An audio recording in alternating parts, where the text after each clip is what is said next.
France, il en est un qui, après un parcours, allez disons un peu sinueux, fait de plus en plus buzzer Jonathan Zakaï, véritablement découvert en 2004 dans le rôle de sa vie avec Agnès Jaoui et Karine Viard, et revu tout récemment aux côtés de Sophie Marceau dans L'âge de raison, non sans oublier bien sûr son incarnation du roi Philippe Auguste dans Le Robin des Bois de Ridley Scott, s'il vous plaît. Jonathan Zakaï qui est nominé comme meilleur acteur pour les premiers Magritte du cinéma, diffusés samedi prochain sur Bi à la place d'Al Dente. Je viens des vos rouleaux de printemps au bœuf. Au bœuf, Voilà. oui. Moi, je vais prendre les dim sum, enfin les assortiments de... Assortiment à la voilà. vapeur, oui. Et puis, Et ensuite, je vais prendre un bœuf à la citronnelle. bœuf à la citronnelle, Oui. oui. Voilà. Et moi, ben, je vais prendre une grillade. Bœuf à la noix. Voilà, très bien. Oui. Ok. Et alors, on va prendre un vin rouge. Écoute, si tu insistes. Voilà. Un grave. Je vous en prie. Merci beaucoup. Merci. Oui, donc il y a un plat que tu tiens depuis 10 ans, c'est lequel? C'est le poulet coco curry. Ah oui, bah. Ouais. Voilà. Donc à mon avis, il y a, Quand même, il y a eu un quelque chose, instinct, il y a exactement. un truc, Ouais. Ma sœur, en fait, est un peu thaïlandaise. Ma belle-mère est à moitié thaïlandaise. Donc mais elle cuisine mieux que tous les restos. Enfin. Attends. Non, je veux pas. Oui, on verra, quand Elle même. cuisine très très bien. Et donc c'est vraiment un resto là-bas. Donc c'est vrai qu'on est assez difficile au Ah oui, niveau du vraiment. thaï. Ouais, vraiment. Bah, écoute, et du coup, moi, j'ai fait mon pauvre poulet coco curry, qui s'est dégradé au fil des années, parce qu'à force de frimer, finalement, tu sais plus comment le faire vraiment. Oui, ça devient une espèce de, oui, tu commences à te relâcher. Voilà, exactement. Tu as oublié les bases, et du coup, mais voilà. Mais ça dit, tu parlais d'autoflagellation tout à l'heure, mais quand même, ces derniers mois, entre les répliques à Russell Crowe, François Cluzet et Sophie Marceau, bon, c'est quand même une année particulièrement riche, 2010, enfin les mois qui sont écoulés. Ouais, c'est vrai que c'était une belle année. J'ai pas donné la réplique à Russell Crowe, à Marc. Non, mais vous êtes croisés, en tout Voilà, cas. mais c'est vrai que j'ai joué le roi de France, Voilà, Ridley dans Scott, le tout ça, Ridley c'était Scott, oui. super. Sophie Marceau, justement, Tu as par monté les rapport à- marches avec lui à Cannes, hein. Ouais, j'ai monté la marche. Ouais, avec lui, c'était vraiment Walt Disney, c'était super d'être avec eux là-bas, avec des gens, il y avait Benicio del Toro, tout ça, qui chantait une soirée, enfin, c'est une soirée comme ça, cannoise, incroyable. Et puis non, par rapport au ciao, machin, c'est vrai que j'avais le même histoire avec Sophie Marceau, j'avais une scène un baiser. Oui. Qui a été coupé au montage. Donc je dis que ça n'arrive qu'à moi ce genre de choses parce que parfois c'est dommage quand même. Alors je dis pas qu'il faut que je Mais tu sais pourquoi? Parce que le baiser n'était pas suffisamment crédible? non, parce que il valait mieux que je reste un amour d'enfant, c'est que ça rendait notre histoire trop ambiguë par rapport à une possibilité. Donc dans l'histoire, c'était mieux que, en fait, ça s'arrête juste au moment où ça va. Machin. Donc, je n'ai pas pu montrer à la France, à la Belgique. Et à ta femme, enfin, tu lui as montré? Et ma femme, en lisant le scénario, dit ça, tu peux pas refuser. Ah bah oui. Un baiser avec Sophie Marceau, tu peux pas refuser. C'est bien, elle aurait pu c'est dire, vrai. mais tu restes ici, tu refuses ce Non, film. elle est généreuse. Oui. Ouais, à ce niveau-là. Ouais. Et on t'a filé une copie quand même de la scène, tu te la passes en boucle? Non, je suis pas fétichiste. Hein. Après, non, tout va bien. Non, ça va. non, ça va. Non, mais bon, c'est drôle, quoi. Oui, c'est. Mais donc, ça veut dire que, bon, là maintenant, quand même, tu sens que l'année 2011 va encore être plus riche, enfin, les choses s'enclenchent. Elle va être plus riche parce que je vais faire mon premier film en tant que réalisateur. Ouais, donc ouais. c'est très important. J'ai des beaux rôles qui arrivent. Écoute, oui, c'est plutôt bien.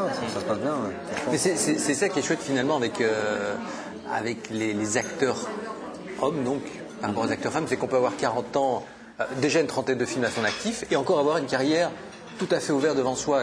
Quand on est une comédienne et qu'on a 40 ans, on a intérêt quand même déjà à avoir une bonne partie de la carrière derrière soi, quoi. Ouais, c'est un peu dommage, ça. Mais c'est vrai, ça dépend. Je pense que les vraies actrices, elles ont encore quand même. Il y a toujours des rôles pour les femmes. Mais c'est vrai que nous, on a cette espèce de privilège il y a plus de rôles pour les hommes déjà. Et c'est vrai que quand t'as 40 ans, après, il faut faire attention parce que parfois on voit des mecs de 60 ans dans les films sortir avec des nains de 25 ans comme si c'était tout à fait normal. Et ça, c'est par contre un peu. Parfois, ils le font dans la vie aussi. Hein. Ils le font dans la vie parfois. Ouais. Exactement. C'est étrange. C'est comme les vampires en fait. Jean-Paul Belmondo, ça lui a quand même pas porté chance. Donc, tu vois. Ah, mais Jean-Paul Belmondo. Moi, je l'ai rencontré une fois par hasard à Paris et franchement, c'était très émouvant, quoi. Il était avec ses bagues, il était avec Jean Dujardin qui me l'a présenté. En fait, devant le floor, par hasard, je marchais comme ça. C'est impressionnant. Hein, mais quand tu dis émouvant, il est charismatique. Il est très charismatique. C'est dans le bon sens du terme ou parce que voilà. Ah non, dans le bon sens du terme. Après ce qui lui est arrivé. Non, moi je suis. Merci beaucoup.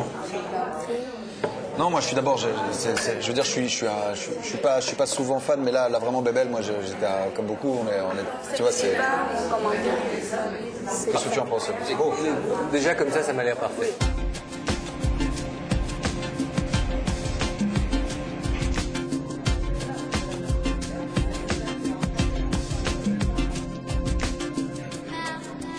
tu dis souvent que pour toi ça a été un non-choix finalement le choix de comédien. C'était surtout l'envie au début de faire, de mener ta vie comme tu l'entendais, sans contrainte, enfin en tout cas sans horaire, sans routine. Mais c'est vrai que quand tu arrives après à la fin du, je sais pas quand tu as eu ton bac, toi, moi comment t'étais, mais moi je sais pas où t'en étais, mais moi tout ça c'était un peu un jeu quoi. Tu joues. Ouais. Tu dis ouais bon je veux faire avocat, ouais vraiment tu te vois avec une soutane, tu te vois comme ça 2 secondes, après tu dis acteur ouais c'est bien, il y a des lumières, après tu vois, je sais pas, c'est presque des clichés donc après tu dis acteur, ouais acteur c'est bien. Acteur c'est bien en plus parce que ça me laisse le temps de glander, de voir comment ça va venir, de pas savoir où je vais, ni comment ça va se passer. Donc c'est assez excitant. Ouais. Et puis après, oui, après il faut. Après, c'est toujours excitant. Oui. Différemment, et puis voilà quoi. Sous le soleil au fond. Ça, alors là c'était quand tu as fait Sous le soleil cette série quand même de renommée planétaire, c'était parce qu'il fallait manger quoi. Il faut. Oui exactement, il fallait manger, mais je trouve que c'est un métier. C'est un beau métier, même quand tu le fais comme ça. Après, c'est vrai que les textes sont difficiles, quoi. Oui. Parce que tu parles quand même de manière. J'avais surtout pas trop bien appris, quoi. Donc c'était un peu compliqué de. Les dialogues étaient un peu compliqués, mais après, à part ça, j'étais avec Adeline. Bon, c'était pas un mauvais souvenir. Une chouette fille, Adeline. Très chouette fille, exactement. Ouais. Bon, après, j'avais eu une scène où je devais jouer avec Laurent Petit-Guillaume, qui est vraiment quelqu'un de très charmant d'ailleurs, de surcroît, mais vraiment pas un acteur. Oui. Donc, si tu veux, on a eu un fou rire mémorable parce que c'était un peu le bordel, quoi, mais c'était drôle. Ouais. Bernard Ménez, était déjà là dans la série ou pas? Non, est-ce qu'il n'était pas le maire de. Ah bon? Oui. Bernard Ménez, non? Oui, enfin, il a fait l'une ou l'autre saison. Oui. C'est vrai ça. Attends, j'ai raté ça. Ouais, c'est dommage. Ah bah oui. Ouais, c'est dommage. T'as pas eu Belmondo, mais t'aurais peut-être pu avoir Ménez, quoi. Ménez, très bien, très bien. Oui. Excellent. C'est dommage, écoute. Jolie poupée. Jolie poupée, là. Ah bah, classique. Tu connais tes classiques, ouais. Ah bah, attention. Ouais. Ah ouais, normal. Le rôle de sa vie, alors ça c'est un super film. Ouais, je trouve aussi. Agnès Jaoui, Karine Viard. Très beau film. Est-ce que là pour toi, c'était en quelle année ça? C'était en. Il y a 5-6 ans. Oui, ça veut dire 2005, oui, 2004-2005. Pour toi, ça c'était le décollage. Il y a eu d'autres choses avant qui étaient importantes, mais question, pour le moi, métier. Moi, j'ai fait que des décollages, moi. Oui. Je suis un mec à décollage, moi. Je suis un. Je suis un mec à. Non, mais non, non, mais c'est très bien, parce que dans ce métier, on n'arrête pas de te faire les choses. Mais là, tu vas exploser, là, attention. Là, tu vas exploser. Bah, non, moi, j'explose jamais, je suis là, je travaille. Écoute, tu vois, je veux dire, je passe. C'est à ma manière, je fais les choses, et donc c'est vrai que. Mais ceci dit, le rôle de sa vie, c'est clair que. C'était un super rôle, un super film. Oui, ce film où. C'est dommage, j'ai pas eu Karine Viard qui est journaliste. J'aimerais bien rejouer. Là, j'ai un autre projet comme ça de comédie romantique. J'aime bien ça, quoi. Quand c'est intelligent, quand c'est bien fait. Ouais. C'est vraiment des rôles que j'aime faire. J'aime bien. J'ai adoré ce rôle, j'ai adoré ce travail, vraiment. Est-ce que, souvent les comédiens disent, c'est vrai qu'on est sur un plateau, sur un tournage qui dure X semaines, on est très grande famille, et puis pouf, évidemment, du jour au lendemain. Ce n'est plus une grande famille. Enfin, tout le monde se dit qu'on va se revoir et ne se revoit jamais, quoi. Non, mais Assortiment à la vapeur. Oui, c'est pour moi. C'est gentil. Merci. C'est plat. Ah, mais c'est bon ça. Merci beaucoup. C'est roulé au printemps. Merci beaucoup. C'est plat. Bon appétit. Merci. Non, mais c'est vrai que en même temps, c'est ça qui est beau aussi, c'est le jeu qu'on joue tous. Je pense que c'est d'avoir plein d'affinités. Moi, je sais par exemple, j'ai des gens que j'adore. Au hasard, Julie Depardieu. Oui. Une fille que j'adore. Je suis sûr que si demain on se retrouve sur un plateau, on va se marrer comme on s'est marré sur toi et moi il y a des années, là où il y a 4 ans, je sais plus, 3 ans. Et c'est une fille que j'adore. Je suis heureux de savoir, là, j'ai appris qu'elle était enceinte, j'ai pas besoin, on n'a pas. Mais voilà, si tu veux, on se voit pas parce que elle fait partie de ma vie quotidienne. Mais c'est une fille que j'adore. Et dans le métier, il y a comme ça des rencontres qui sont fortes, intenses, qui durent à un moment et puis tu les lâches. Mais je trouve ça, c'est vrai que ça peut être un peu déséquilibrant parfois parce que tu te dis. Oui, parce qu'en même temps, on peut aussi. J'ai des vrais amis dans le métier. J'ai des amis que je vois, enfin des vrais amis, je veux dire des gens que je continue à voir dans mon quotidien. Ils sont des amis. Qui par exemple? Or, Attika, Elsa, Zilberstein, c'est vraiment des amis, des vrais amis. Je les vois en dehors. C'est des filles que j'aime beaucoup.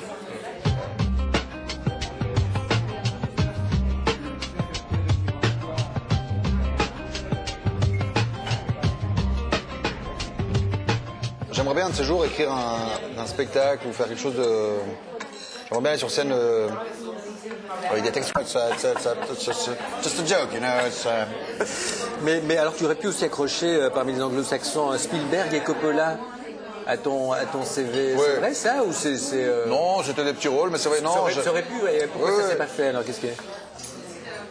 Spielberg, c'est une histoire assez drôle, quoi, parce que j'avais fait des essais, et puis en fait, je m'étais cassé des essais parce que je voulais pas, parce qu'on m'avait dit, on voulait pas me dire qui c'était, le réalisateur, et ça m'énervait, donc je me suis cassé. La nana, elle est revenue, mais avant, pendant les essais, j'avais imité ma grand-mère polonaise, l'accent et tout, enfin, j'avais fait le con. Et 6 mois plus tard, mon agent me dit, t'as rendez-vous au Ritz avec Spielberg.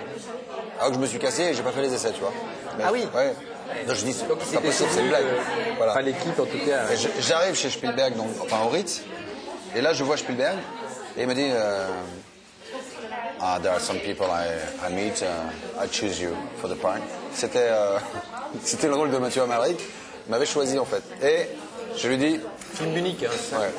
Et je lui dis, Mr. Spielberg, are you really Mr. Spielberg? Come on, you're not really Mr. Spielberg. Donc vraiment une blague, mais d'un niveau, d'une lourdeur monumentale. Et il me dit, yes, I am really I'm Steven Spielberg. Déjà, le rendez-vous n'importe quoi, et il m'avait choisi, et puis après ils ont vieilli le rôle, ils ont refait le casting parce qu'ils ont vieilli le rôle. Comme il m'aimait bien, il m'a quand même proposé 2 jours, et comme à l'époque j'aimais pas prendre l'avion, je devais prendre l'avion pour faire 2 jours de tournage, j'ai eu peur, parce que je me suis dit, je vais crever dans l'avion avant d'arriver sur le Spielberg, et du coup j'ai pas fait les 2 jours de Spielberg. Pas très grave. Non mais en même temps c'était pas non plus la chance de ma vie, tu vois.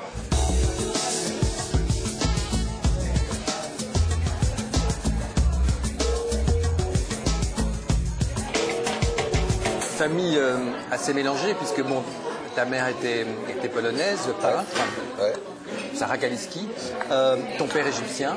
Lui, il faisait quoi ton père? Architecte. Et à l'époque, c'était à Bruxelles ton enfance. Est-ce que tu aimais cette condition d'enfant ou tu rêvais déjà d'une chose, c'était d'être adulte, de partir, de... Mais l'enfance, non, c'est vraiment un moment merveilleux. Ma mère étant peintre, j'avais l'atelier dans l'appart, espèce d'ambiance comme ça. Puis tu rentres, tu vois des toiles avec des univers incroyables, et tu refermes la porte et t'es dans ta chambre avec Big Jim et tu joues au cow-boy. Il n'y aurait pas trop de problèmes. Et tu l'as fait, la fiesta? T'étais un adolescent. Festa, franchement. Ouais. J'avais un copain très dangereux qui est toujours un ami d'enfance à moi, un Italien. Il s'appelle Marco. C'était un spécimen, vraiment un spécimen. Dangereux quoi, qui t'emmenait Il faisait des trucs.